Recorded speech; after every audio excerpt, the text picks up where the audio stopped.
Pacha me ju o vëllezër dhe motra, gëzuar festin e vizitës së Zojës Mari.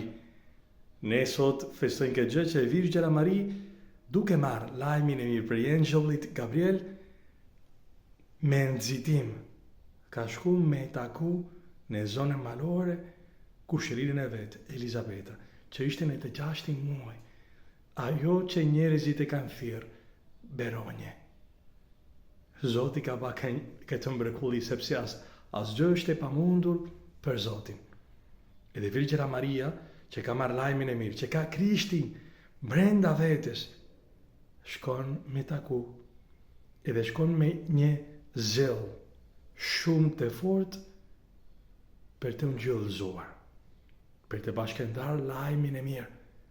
Ne të gjithë të krishterit jemi të thirrur në përngjan edhe Zojës Mari. Ajo është modeli i përsosur i çdo krishteri. Ajo që ka marrë një lajm të mirë, ka thënë po fjalës së Zotit, edhe tashmë ka mbi brenda vetes Krishtin. Ne të gjithë jemi të thirrur me këtë eksperiencë, që me një lajm të mirë, me ungjillin, me fjalën e Zotit, duke pranuar atë, Krishti vjen me bano brenda nesh. Edhe është një foshnjë e vogël që ka nevojë që të rritet brenda kishës. Kisha është barku, kisha është një nan që bën që ne në mitrën e saj të rritemi në jetën hyjnore që është brenda nesh. Jezusi vet. Edhe ka nevojë me kënë ushqyer, me fjalën e Zotit, me sakramentet, duke filluar me sakramentin e pagëzimit, pastaj edhe me sakramentet e tjera, me krezimimin, me kungimin e shenjtë, me rrëfimet edhe, me sakramentin e rrëfimit.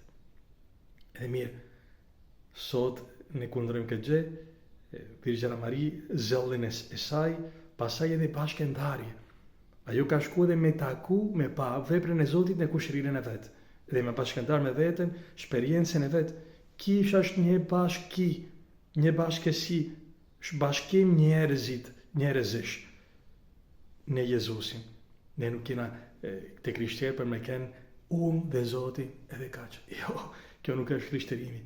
Krishterimi është një bashki, një bashkim, bashkimi i vëllezërve dhe motrave në Krishtin. Edhe gjë e tretë, Virgjera Maria ka shku dhe për të shërbyer kushërirës së saj. Ne të krishterët jena të thirrur, jena të dërguar për të shërbyer. Kur ajo dhe ta kërkojnë në mësimin e Zojës Mari që të vlerësojnë gjithmonë më shumë lajmin e mirë edhe të shpallin. Qoftë Krishti.